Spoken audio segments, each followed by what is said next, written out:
तो अब बेसिक बात कि किसी भी फंड मैनेजर को, किसी भी फंड को चेक करने से पहले क्या चीज़ देखना चाहिए। नॉर्मल सा बात है कि अब हम तो इतना सीख गए कि हाँ ये चीज़ होता है, लेकिन किसी फंड को हम चुने कैसे।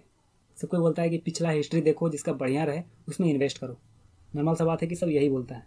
एग्जाम्पल होगा कि आप गाड़ी से पीछे देख के चलाते हैं कि आगे देख के चलाते हैं गाड़ी। आगे तक के चलाते हैं। तो नॉर्मल सा बात है कि पीछे जो शीशा लगा है वो बस कभी कभी देखने के लिए होता है कि हाँ साइडिंग लेना है हमको, सही है कि नहीं चल रहा है पीछे, बस एक दो बार देखने के लिए। ऐसा नहीं है कि हम गाड़ी चला रहे हैं और हम पीछे का शीशा देख के चला रहे हैं। ना ही हम गाड़ी का मीटर देखते हैं कि कितना स्पीड से हम चल रहे हैं। हम बस ये देखते हैं कि मेरा रास्ता ठीक है, हम सही से चल सकते हैं, बस वही देखते हैं। म्यूचुअल फंड के केस में भी आप 20% से रिटर्न कमा रहे हैं या 30% से, वो देखना सही नहीं है। जो फंड मैनेजर है उससे देखना जरूरी है ज़्यादा। तो फंड मैनेजर को कैसे देखेंगे, इसके लिए थोड़ा सा सीखना पड़ेगा कि कैसे मार्केट काम करता है, कैसे स्टॉक्स काम करता है।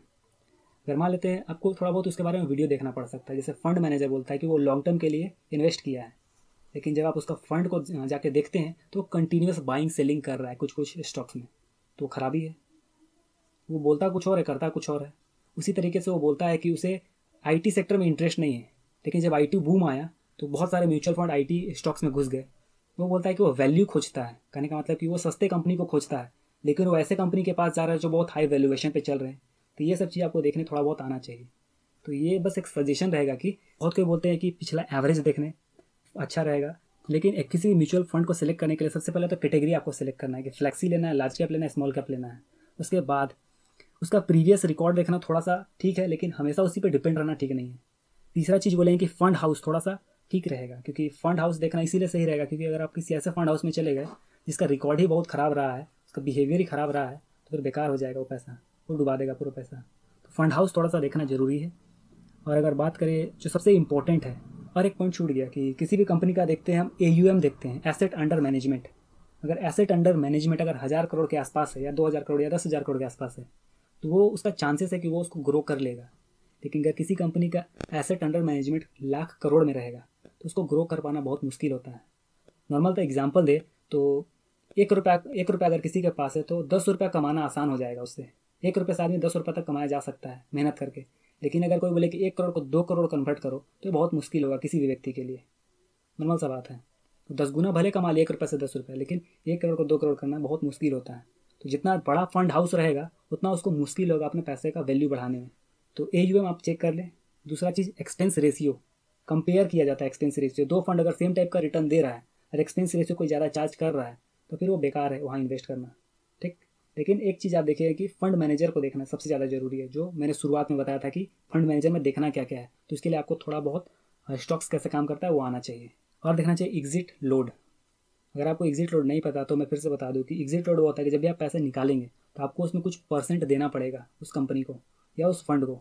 जैसे कि ज़्यादातर में ये हटा दिया गया है, अभी कुछ कुछ कंपनी में है वो बस 1 साल या 2 साल के लिए रखे हैं जानबूझ के, ताकि उस फंड से पैसा न निकाले कोई।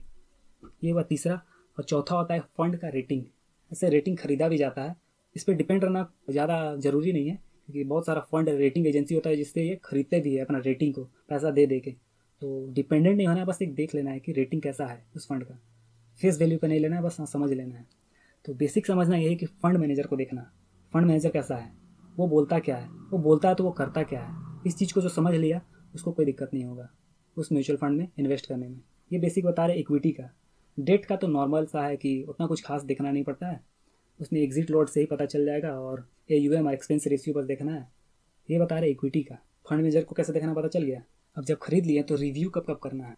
जब फंड हम खरीदेंगे तो हम रिव्यू तो करेंगे ना, 1 साल 2 साल 3 साल बाद देखना तो पड़ेगा, रिव्यू करना पड़ेगा। तभी पता चलता है कि फंड मैनेजर कैसा है।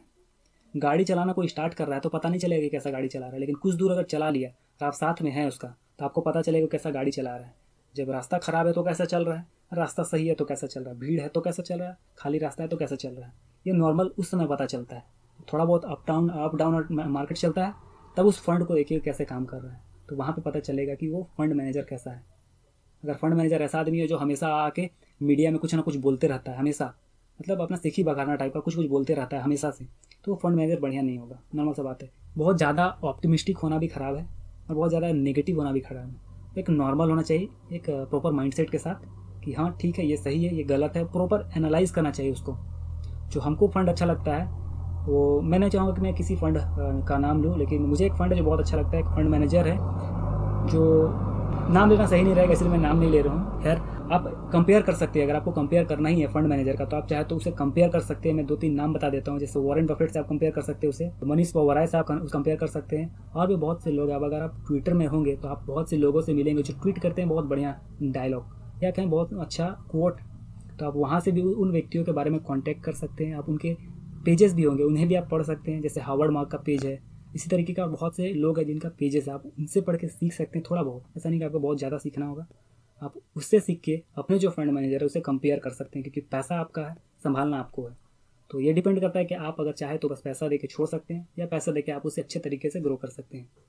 आप चाहे तो एग्जाम्पल दे रहे हैं कि आप चाहे तो अपने बच्चे को हॉस्टल में भी रख सकते हैं, वो वहाँ बढ़ ही जाएगा, या चाहे तो आप अपने बच्चे को हॉस्टल में भी रखें और साथ में पढ़ा भी सकते हैं खुद। ये बस सोचने का अपना तरीका होता है। तो यहाँ तक समझ में आया म्यूचुअल फंड।